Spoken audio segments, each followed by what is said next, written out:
નમસ્કાર વિદ્યાર્થી મિત્રો, શ્રી બ્રહ્માનંદ વિદ્યા મંદિર ચાપેડા ઓનલાઈન એજ્યુકેશનની અંદર તમામ વિદ્યાર્થી મિત્રોનું હાર્દિક સ્વાગત છે. હું ટી એમ પારકરા, વિષય અર્થશાસ્ત્ર, ધોરણ 12, પ્રકરણ 5 ગરીબી. આપણે પ્રકરણ 5મું અર્થશાસ્ત્રની અંદર ધોરણ 12, અર્થશાસ્ત્રમાં ધોરણ 12ની અંદર પ્રકરણ 5મું ગરીબી વિશે ચર્ચા કરી રહ્યા છીએ. અગાઉ આ પાઠના વિદ્યાર્થી મિત્રો ઘણા બધા મુદ્દાનો તમે અભ્યાસ કરી ચૂક્યા છો. આજે આપણે આ વિડીયોની અંદર નવા મુદ્દાની જે શરૂઆત જે છે એ કરવાની છે. અગાઉની જો વાત કરીએ તો નાના અને ગૃહ ઉદ્યોગનો અલ્પ વિકાસ એ આગળના વિડીયોની અંદર તમે અભ્યાસ કરી ચૂક્યા છો. પછી એના પછી ઝડપથી વધતા ભાવ, એના વિશે મેં તમને ટૂંકી સમજૂતી આપી હતી. બેરોજગારીનું ઊંચું પ્રમાણ, જે બેરોજગારીનું પ્રમાણ છે, બેરોજગારીના પ્રમાણ વિશે પણ મેં માહિતી તમને અગાઉ આપી હતી. સામાજિક કારણોની અંદર આપણે છેલ્લે જે સામાજિક કારણો હતા, તો સામાજિક કારણોમાં શિક્ષણનું નીચું સ્તર અને લૌકિક અસમાનતા, આપણે લૌકિક અસમાનતા સુધી છેલ્લે આપણે માહિતી મેળવી છે. હવે આગળ આપણે જે વાત કરવાની છે એ નવા મુદ્દાથી જે વાત કરવાની છે, નવા મુદ્દાની વાત કરીએ, જે બોર્ડ ઉપર લખ્યો છે એની જે આપણે શરૂઆત કરીશું. તો એમાં અન્ય કારણો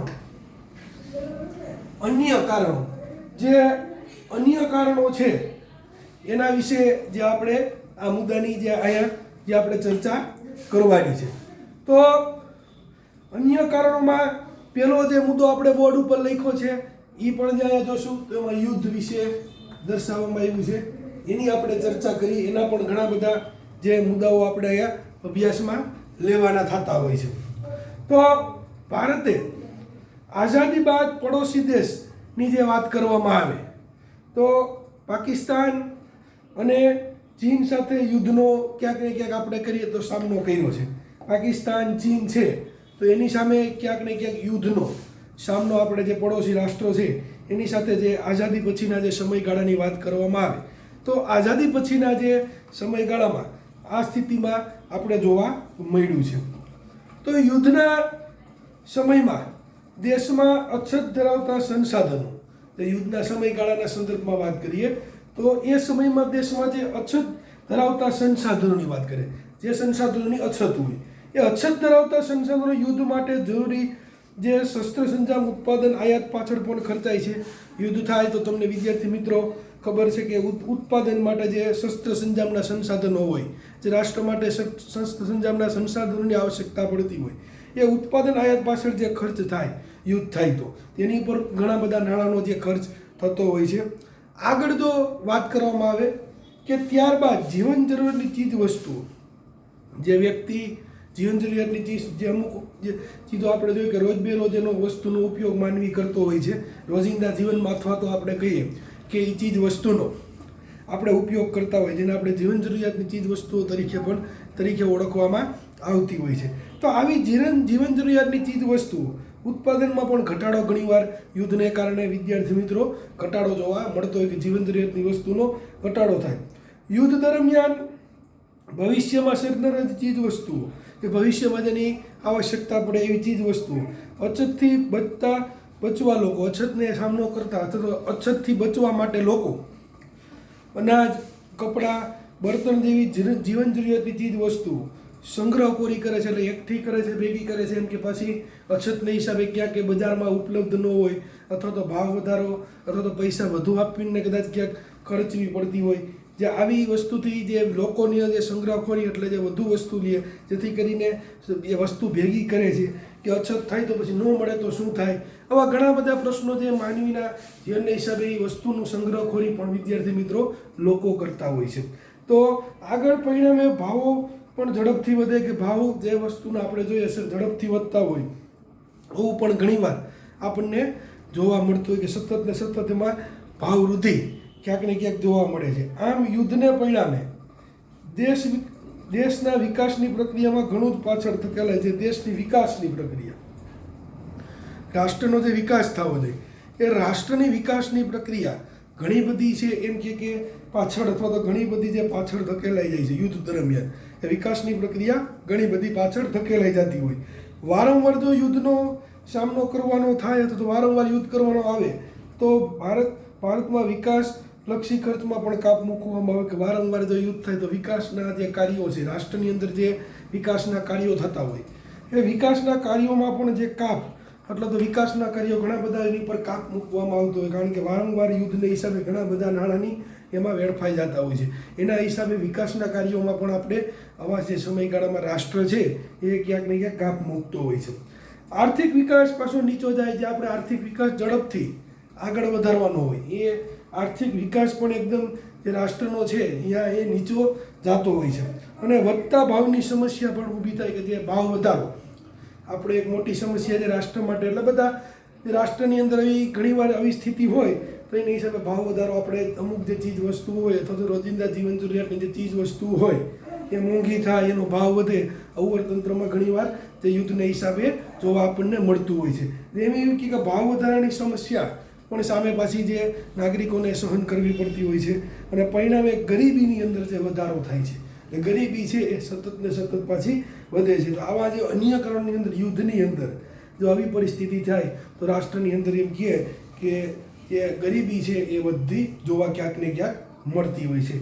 તો આપણે અન્ય કારણની અંદર પહેલાં જે યુદ્ધની જે સમસ્યાની જે વાત કરી, યુદ્ધને કારણે આટલું બધું રાષ્ટ્રએ અને રાષ્ટ્રના જે નાગરિકોએ એ સહન કરવું પડે, યુદ્ધ જે વારંવાર ન થાય એ એવી જે ગમે તે રાષ્ટ્ર હોય તો કોઈ વિશ્વનો દેશો યુદ્ધ ન થાય એવી જે અપેક્ષા રાખતો હોય કે યુદ્ધ ન થાય, એવી જે ઘણી બધી રાષ્ટ્રને જે યુદ્ધ થાય તો રાષ્ટ્રને ઘણું બધું વિદ્યાર્થી મિત્રો નુકસાન થાય, રાષ્ટ્રનો વિકાસ ક્યાંક ને ક્યાંક રૂંધા થાય અથવા તો વિકાસ પાછળ જતો રહીએ. આવા ઘણા બધા પ્રશ્નોના હિસાબે યુદ્ધ ન થાય એવું રાષ્ટ્ર હંમેશા ઈચ્છતું હોય છે કે યુદ્ધ ન થાય. તો આપણે એ જોયું. હવે એના પછીનો નેક્સ્ટ મુદ્દો જોઈએ, સંરક્ષણ ખર્ચમાં વધારો.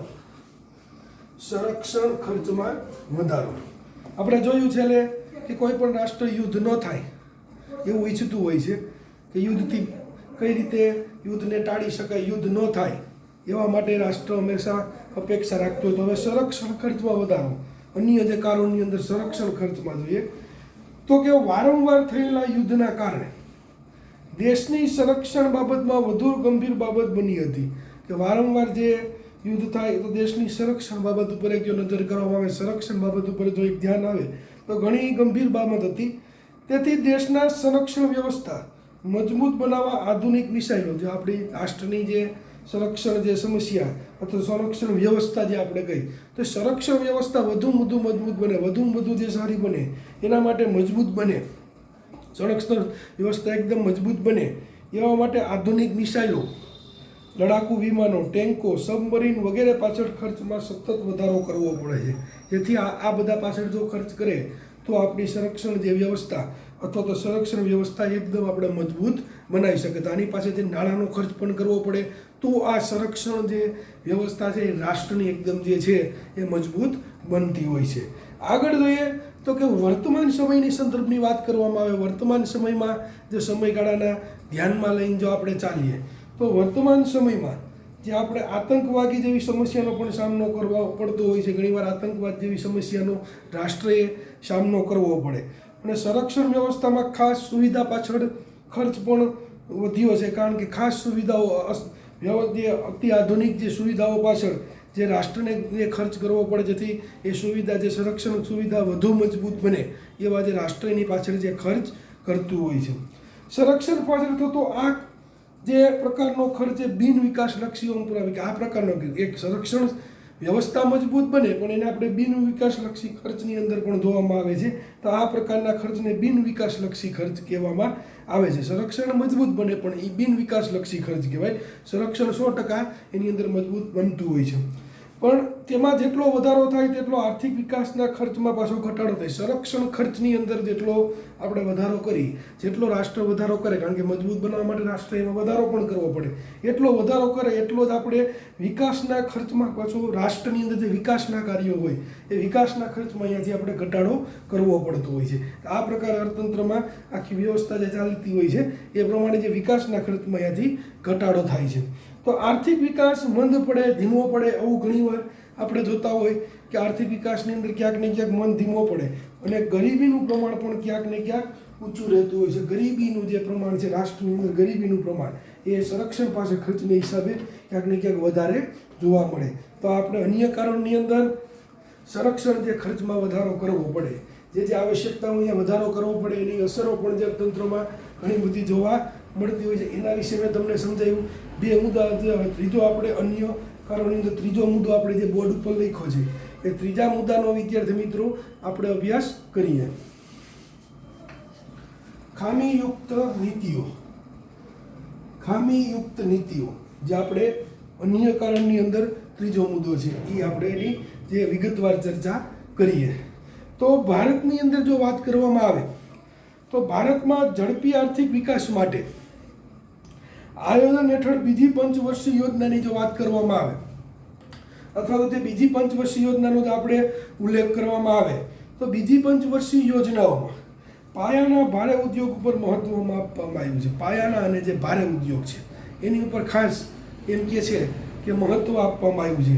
જે આપણે ભારતમાં ઝડપથી આર્થિક વિકાસ માટે જે આયોજન હેઠળ જે બીજી પંચવર્ષીય યોજના, બીજી પંચવર્ષીય યોજનામાં પાયાના અને ભારે ઉદ્યોગ પર મહત્વ જે આપવામાં આવ્યું અને ઝડપથી ઔદ્યોગિકરણ દ્વારા ઊંચા દરે આર્થિક વિકાસ હાસિલ કરવાનો. ઝડપથી ઔદ્યોગિકરણ ઝડપથી થાય અને ઔદ્યોગિકરણ દ્વારા ઊંચા દરે, પછી ઊંચા દરે જે આર્થિક વિકાસ હાસિલ કરવાનો, ઊંચા દરે જે આર્થિક વિકાસ હાસિલ કરવાનો, દેશની ગરીબી અને બેકારની સમસ્યાની ઉકેલ લાવવાની નીતિ અપનાવી હતી. આવી નીતિ જે બીજી પંચવર્ષીય યોજનામાં આપણે જોઈએ કે ઝડપથી જે આર્થિક વિકાસ હાંસલ કરી દેશની ગરીબી અને બેકારી જે બે આ સમસ્યા છે એ બે સમસ્યાનો ઉકેલ જે લાવવાની આવી રીતના જે વ્યૂહરચના જે બીજી પંચવર્ષીય યોજનામાં વિદ્યાર્થી મિત્રો જે અપનાવવામાં આવી છે, આવી રીતના જે નીતિ જે આપણે ઘડવામાં આવી હતી. પરંતુ આ નીતિમાં દેશના મોટાભાગની વસ્તી જે કૃષિ પર જ નભતી હતી. મોટાભાગની પાસે પણ આપણે અગાઉ પણ મુદ્દો જોયો કે મોસ્ટ ઓફલી જે વસ્તી છે એ કૃષિ ઉપર, જે આપણે મોસ્ટ ઓફલી જે ભારત દેશની જે ગ્રામ્ય કક્ષાની વાત કરવામાં આવે તો મોટો પણ વસ્તી જે કૃષિ ક્ષેત્ર ઉપર જે નભતી હોય, તો કૃષિ સાથે જે સંલગ્ન હોય, કૃષિ સાથે જોડાયેલી હોય મોસ્ટ ઓફ. એટલે હજી પણ આપણે એ વાત અહીંયા કહી કે દેશના મોટાભાગની વસ્તી જે કૃષિ પર નભતી હતી, એટલે મોસ્ટ ઓફલી જે કૃષિ ઉપર આધાર રાખે છે તેની અવગણના કરવામાં આવી છે. એની પાછી અવગણના પણ કરે છે.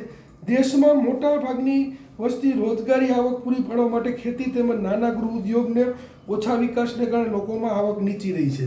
પાછું એવું પણ એક ઉલ્લેખ કર્યો છે, એ ઉલ્લેખ પણ આપણે યાદ રાખવો જોઈએ કે જે દેશના જે મોટાભાગની વસ્તી રોજગારી માટે છે, રોજગારીના જો તબકે વાત કરી, રોજગારીના ક્ષેત્રથી જો વાત કરવામાં આવે તો રોજગારી અને જે આવક પૂરી પાડવા માટે જે આવકનો હિસ્સો જે લોકોને પ્રાપ્ત થાય એ આવકનો હિસ્સો જે પૂરી પાડવા માટે ખેતી તેમજ નાના ઉદ્યોગ, ખેતી અને સાથે સાથે કેને જે ઉપયોગ મળ્યો કે નાના ઉદ્યોગો, એ નાના ઉદ્યોગ અને ગૃહ ઉદ્યોગોને જે ઓછા વિકાસને કારણે લોકોની આવક નીચી, કે ઓછો વિકાસ, જેટલો રાષ્ટ્રમાં જેટલા પ્રમાણમાં એનો વિકાસ જે થવો જોઈએ, જેટલા પ્રમાણમાં વિકાસ એનો હોવો જોઈએ એટલા પ્રમાણમાં એમ છે કે રાષ્ટ્રની અંદર એનો વિકાસ જે આ બાબતની કે આ ક્ષેત્રની અંદર એમ કહે છે કે ઓછો જોવા ક્યાંક ને ક્યાંક મળે. એવા ખામીયુક્ત નીતિની અંદર જે ઉલ્લેખ કરવામાં જે આવ્યો છે, તો આ જે ખામીયુક્ત જે નીતિની અંદર જે આ બાબતનો જે ખાસ જે ઉલ્લેખ કર્યો એ પણ આપણે જોયો. પણ પછી આ ઉપરાંત જે આયોજનકાળ દરમિયાન, જે આયોજનનો સમયગાળો છે, જે આયોજનના સમય દરમિયાન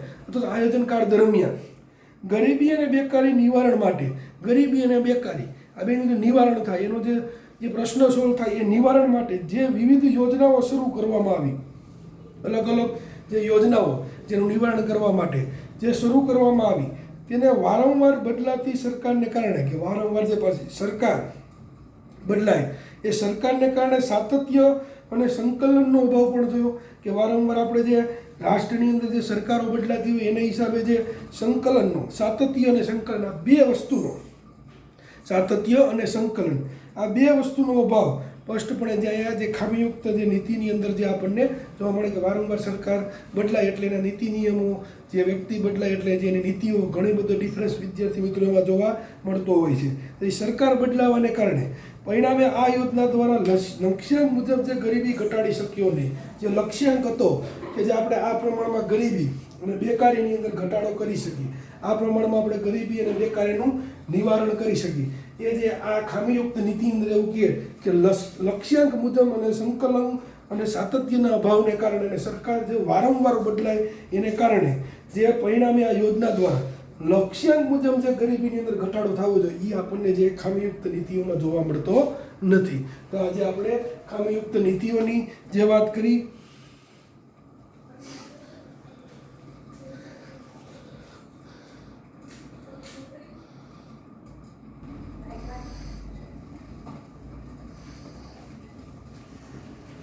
તો વિદ્યાર્થી મિત્રો, ખામીયુક્ત નીતિની આપણે અન્ય કારણો યુદ્ધ, સંરક્ષણ વધારો અને ખામીયુક્ત નીતિના જે અન્ય કારણો જોયા. હવે એના પછી નવો મુદ્દો છે એ આપણે જોશું અહીંયા, ગરીબી ઘટાડવાના ઉપાયો.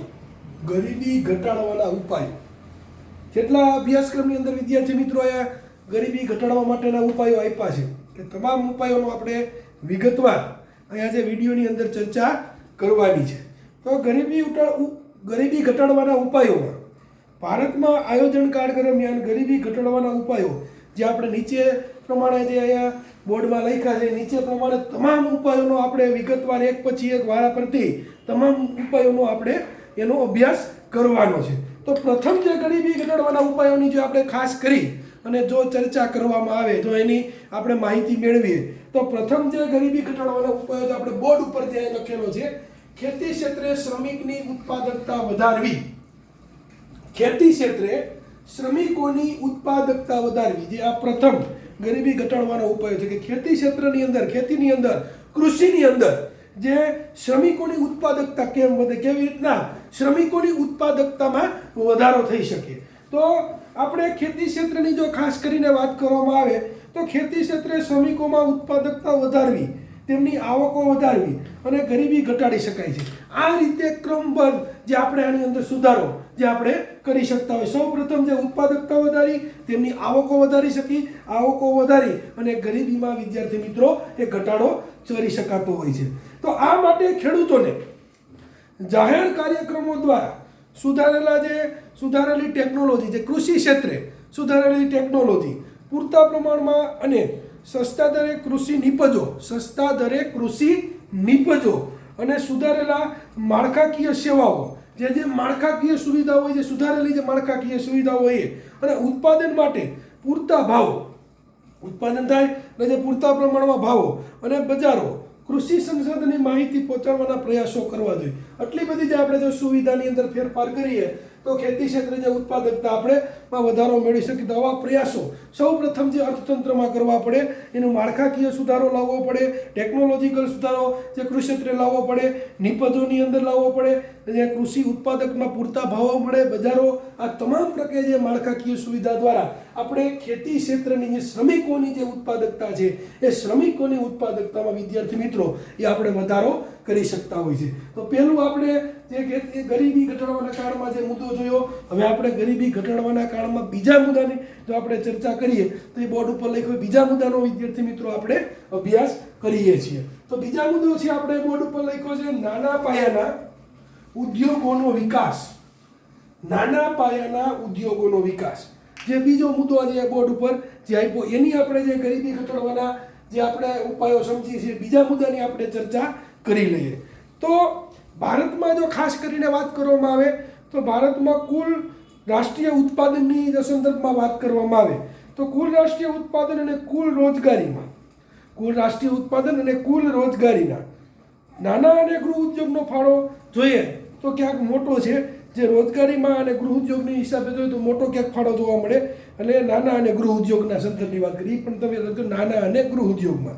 આથી જો નાના અને ગૃહ ઉદ્યોગનો વિકાસ કરવામાં આવે, એનો અંદર હજી વ્યાપ વધારવામાં આવે, હજી પણ આની અંદર વિકાસ જોવા મળે, અથવા આ સામાન્ય શબ્દોમાં કહીએ તો એને પ્રોત્સાહન આપવામાં હજી પણ આવે અથવા તો પ્રોત્સાહન મળે તો મોટા પાયા પર જે ગરીબી એ નાબૂદ કરી શકાતી હોય છે. આવું એક તારણ આપણે જે નાના પાયાના ઉદ્યોગના વિકાસના સંદર્ભમાં અથવા તો ગૃહ ઉદ્યોગના વિકાસના સંદર્ભમાં વાત કરવામાં આવી છે.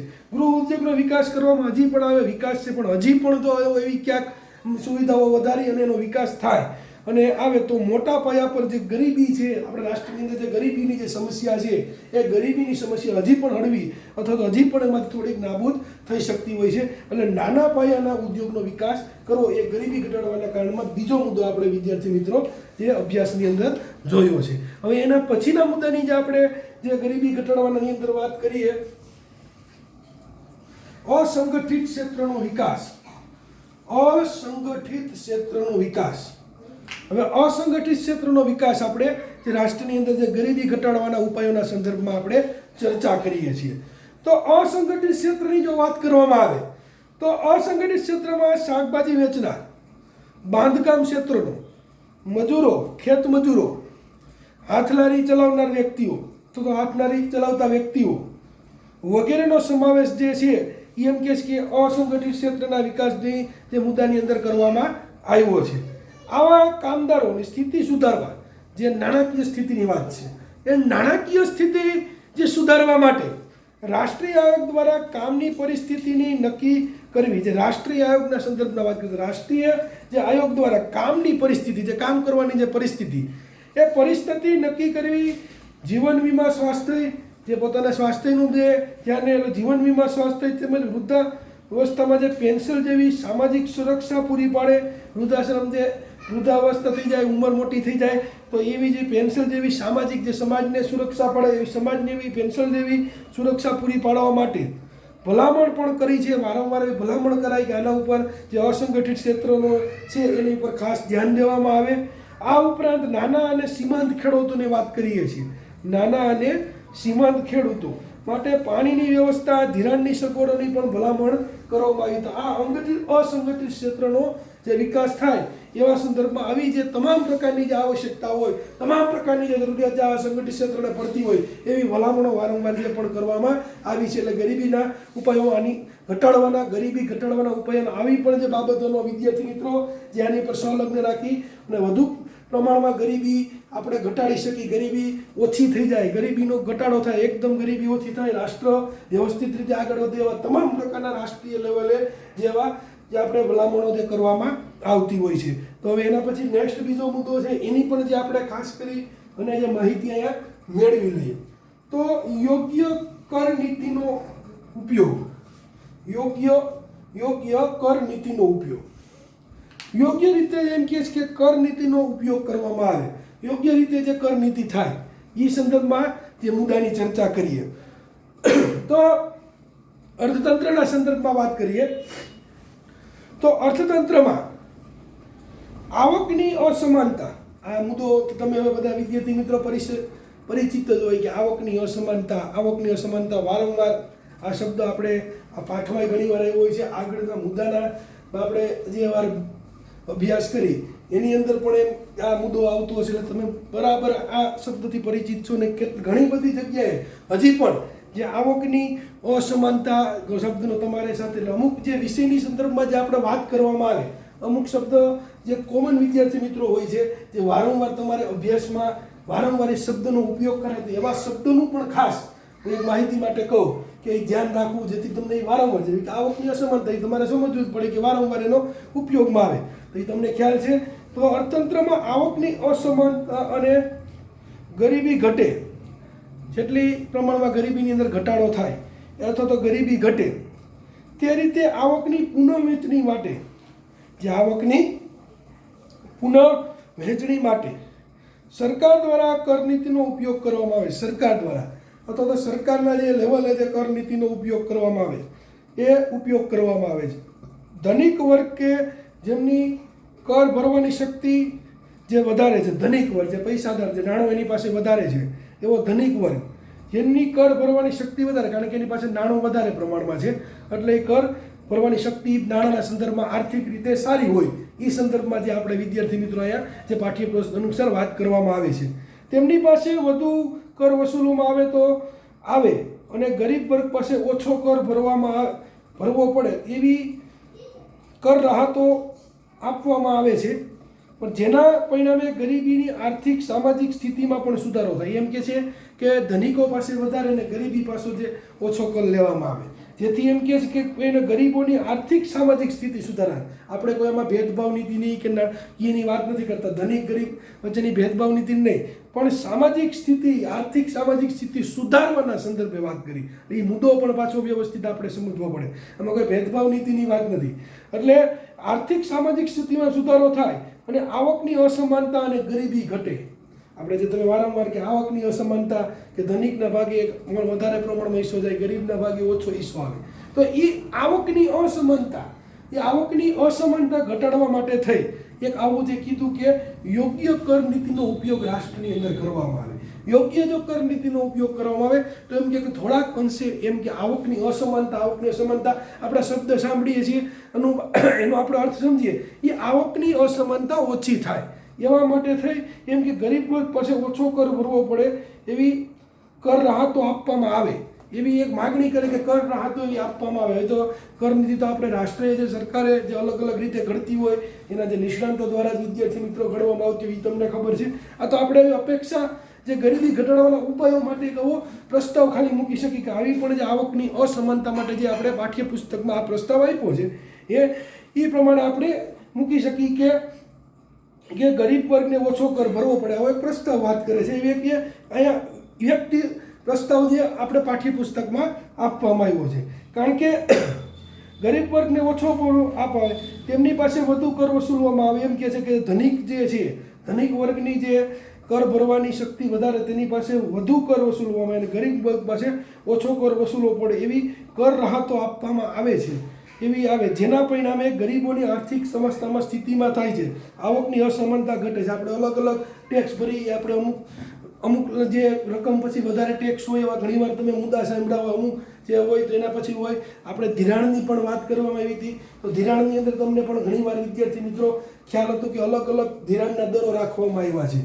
ધિરાણ કેવા પ્રકારનું છે એના સામે રહીને દરો રાખવામાં આવ્યો. આ તમે બધું અગાઉ મેં આપણે જે ચોથા પાઠની અંદર તમને આની મેં થોડીક જે સમજૂતી આપી છે, એટલે આપણે વધારે આપણે યોગ્ય કર નીતિની ચર્ચા નથી કરતા કે અલગ અલગ કર રાખવામાં આવે. ધનિક અને ગરીબ વચ્ચેની એક આવકની અસમાનતા ઘટે, આવકની રીતે જે વધુ અસમાનતા ખાસ કરીને અહીં જોવા મળી કે આવકની અસમાનતા ઘટે એટલે આવા રાષ્ટ્રની અંદર ઉપાય કરવામાં આવતા હોય છે. તો આપણે જોયું એ યોગ્ય કર નીતિનો ઉપયોગ. હવે એના પછીનો મુદ્દો છે માનવ મૂડીરોકાણમાં વધારો. માનવ મૂડીરોકાણમાં વધારો જે આપણે એના પછીનો જે મુદ્દો જોઈએ તો વિકસિત રાષ્ટ્રોની જો વાત કરવામાં આવે તો વિકસિત રાષ્ટ્રો કે જ્યાં માનવ ક્ષમતાઓનો વિકાસ માટે મોટા પાયા પર શિક્ષણ, આરોગ્ય અને કૌશલ્ય વર્ધનમાં મૂડીરોકાણ કરવામાં આવે છે, જે આપણે વિકસિત રાષ્ટ્રોના સંદર્ભમાં સમજો મુદ્દો. તો કે વિકસિત રાષ્ટ્રો છે તો એ માનવ ક્ષમતાઓને વિકાસ માટે, માનવ ક્ષમતાનો જે વિકાસ થાય એ વિકાસ માટે મોટા પાયા પર એટલે શિક્ષણ, આરોગ્ય અને કૌશલ્ય વર્ધનમાં મૂડીરોકાણ કરવામાં આવતું હોય છે. ત્યાં બેરોજગારીનું પ્રમાણ ખૂબ જ ઓછું જોવા મળે છે. જે વિકસિત રાષ્ટ્રોની વાત કરી છે, વિકસિત, હું તમને વારંવાર શબ્દ સમજાવું જેથી કરીને તમને કોઈ પ્રશ્ન એનો ગંભીર કે વિકસિત રાષ્ટ્રોમાં આવું એમ કહે છે કે માળખું જોવા મળે કે શિક્ષણ, આરોગ્ય અને કૌશલ્ય વર્ધકમાં મૂડીરોકાણ કરવામાં આવે. શું કામ? એમ કે બેરોજગારીનું પ્રમાણ ખૂબ ઓછું જોવા મળે એટલા માટે વિકસિત જે રાષ્ટ્રો છે આવા પ્રકારનું જે કાર્ય કરતા હોય છે. તો આ વિકસિત રાષ્ટ્રોની વાત કરીએ આપણે. પરિણામે ગરીબી પણ અહીંયા ઓછી જોવા મળતી હોય કારણ કે આવું બધું વધારે છે એટલા માટે થઈ માનવ મૂડીરોકાણમાં જે વધારો કરે એટલે અહીંયા ગરીબી એમ કહે છે કે ઓછું. આના ઉપર કૌશલ્યવર્ધક ઉપર ખાસ ધ્યાન દેવામાં આવે છે એવી પણ સ્થિતિ કીધી છે. સમાજમાં શિક્ષણનું ઊંચું સ્તર, કામદારોમાં રોજગારી માટે વિસ્તૃત વિકલ્પો અને પસંદગીઓ પૂરી પાડે. શિક્ષણનું ઊંચું સ્તર હોય એ કામ કરવા માટે વિકલ્પો વધારે મળે, વધારેમાં વધારે વિસ્તૃત વિકલ્પો આપણને વધારે મળે, પસંદગીઓ વિકલ્પો કામ કરવાની વધારે મળે. ત્યાં શિક્ષણથી એમ કહે છે કે વધારો થાય છે. કૌશલ્ય વિકાસની કામદારોની ઉપલબ્ધતા વધે છે એટલે કૌશલ્ય વિકાસની જે કામદારો હોય, જે કામ કરનાર વ્યક્તિ હોય એની ઉપલબ્ધતાની અંદર વધારો થાય. ઊંચા વેતનોને પરિણામ આવે જે આપણે નીચું વેતન હોય તો ગરીબીની અંદર જાય, પણ જો એ વેતન જ ઊંચું થઈ જાય, વધારે પ્રમાણમાં વેતન ઊંચું થાય તો વ્યક્તિની માથાની આવક ઊંચી થઈ જાય, આર્થિક સ્થિતિ લોકોની એકદમ સારી થઈ જાય, આર્થિક સ્થિતિ સારી થઈ જાય એટલે લોકોનું જીવન ધોરણ વિદ્યાર્થી મિત્રો અહીંયાથી ઊંચું જાય છે અને લોકો વ્યવસ્થિત સારી રીતે પોતાનું જીવન જીવી શકતા હોય છે. આ પ્રમાણે જે કાર્ય થતું હોય છે. પરિણામે ઊંચા વેતનના પરિણામે ઘણા બધા જે ફાયદાઓ જે રાષ્ટ્રને જોવા મળે, ગરીબી ઘટી જાય છે, ઘણીવાર બેરોજગારીમાં ઘટાડો આવતો હોય, નવા નવા કામની સંશોધનો હિસાબે. એટલા માટે વિકસિત રાષ્ટ્રો પણ ઘણીવાર આવા પ્રયત્ન ગરીબી અને બેકાર ઘટાડવા માટે પણ કરતી હોય, અને ઓછા પ્રમાણ જોવા મળે એનું પણ એક કારણ હોય કે અહીંયા ઓછી જોવા મળતી હોય છે. આ માટે કામદારો કામના સ્થળે તાલીમ અને સંશોધન માટે સતત મૂડીરોકાણ પણ જરૂરી બને. એ પાછું એ પણ યાદ રાખવું કે જે કામદારો કામના સ્થળે જેમાં કામ માટે જે રોજગારી માટે જે સ્થળે જાય છે એ રોજગારી માટે સંશોધન અને સતત મૂડીરોકાણની પાછી આવશ્યકતા પણ પડતી હોય છે. સતત મૂડીરોકાણની આવશ્યકતા પડતી એ પણ પાછું જે આપણે યાદ રાખવું. તો અહીંયા આપણે જે ગરીબી ઘટાડવાના ઉપાયોમાં માનવ મૂડીરોકાણમાં વધારો એની તમને જે વિગતે ચર્ચા કરી. છેલ્લો મુદ્દો આપણે આ વિડીયોની અંદર સમજી લઈએ, પછી આપણે જે આ વિડીયો છે એ પૂર્ણ કરીશું. છેલ્લો મુદ્દો છે વ્યાજબી કિંમતે વસ્તુઓ અને સેવાઓ. વ્યાજબી કિંમતે વસ્તુ અને સેવાઓ. વ્યાજબી કિંમતે વસ્તુ અને સેવાઓના સંદર્ભમાં જે આ મુદ્દો આપણે છેલ્લો મુદ્દો જે આ વિડીયોની અંદર સમજીએ તો ગરીબ કુટુંબોને પૂરતા પોષણક્ષમ આહાર, જે ગરીબ કુટુંબોને પૂરતો પોષણક્ષમ આહાર કે ખાદ્ય સુરક્ષા પ્રાપ્ત થાય, જે ખાદ્ય સુરક્ષા પ્રાપ્ત થાય તે માટે રાહત દરે ખાદ્ય પદાર્થો પૂરા પાડવા જોઈએ. રાહત દરે જે પૂરા પાડવા જોઈએ, જેથી ગરીબી પ્રત્યક્ષ રીતે આપણે ઘટાડી શકીએ, ગરીબીની અંદર જે આપણે ઘટાડો કરી શકતા હોય છે. એટલા માટે આવી વ્યવસ્થા રાષ્ટ્રમાં હોવી જોઈએ. ભારતની જો વાત કરવામાં આવે તો ભારતમાં આ માટે જાહેર વિતરણ વ્યવસ્થા હેઠળ સસ્તા અનાજની દુકાનો દ્વારા ગ્રામીણ અને શહેરી ગરીબોને ખરીદ શકે એ કિંમતે, જે એની ખરીદી શકે, જે ગરીબો એ કિંમત આપીને ખરીદ શક્તિ કરી શકે અથવા તો ખરીદી શકે એ કિંમતે પાયાની જરૂરિયાતની ચીજ વસ્તુઓ પૂરી પાડવામાં આવતી. પાયાની જે જરૂરિયાતની ચીજ વસ્તુ છે, બરાબર ખાસ યાદ રાખજો. જાહેર વિતરણ વ્યવસ્થા સાચી, પણ જે પાયાની અને જીવન ચીજ વસ્તુઓ હોય, પાયાની જરૂરિયાતની ચીજ વસ્તુઓ પૂરી પાડવામાં આવે. પાયાની જરૂરિયાતની ચીજ વસ્તુઓ એ પણ યાદ રહે, પાયાની જરૂરિયાતની ચીજ વસ્તુઓ પૂરી પાડવામાં આવતું હોય છે. તો આપણે અહીંયા સુધી રાખશું. આ વિડીયોની જે આપણે વાત કરવામાં તમામ મુદ્દાનો વિદ્યાર્થી મિત્રો મેં અહીંયા તમને અભ્યાસ કરાવ્યો. સૌપ્રથમ અન્ય કારણો આપણે જોયા.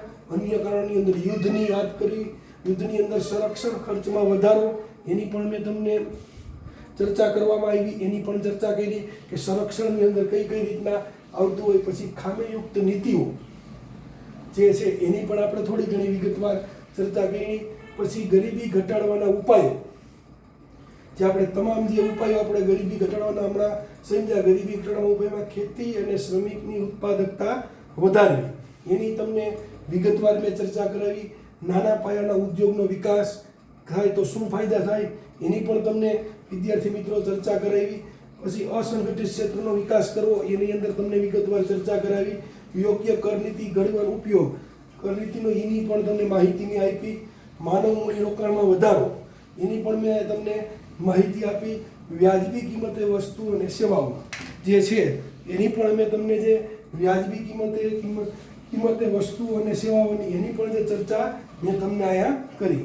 તો તમામ જે વિદ્યાર્થી મિત્રો આ વિડીયોની અંદર મેં તમને માહિતી આપી. હજી પણ જે આ પાઠના થોડાક જે મુદ્દા બાકી છે એ આપણે થોડાક મુદ્દાનો જે ચર્ચા આપણે નેક્સ્ટ આના પછીના વિડીયોની અંદર કરીશું.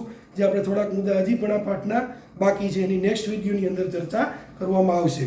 નમસ્કાર વિદ્યાર્થી મિત્રો.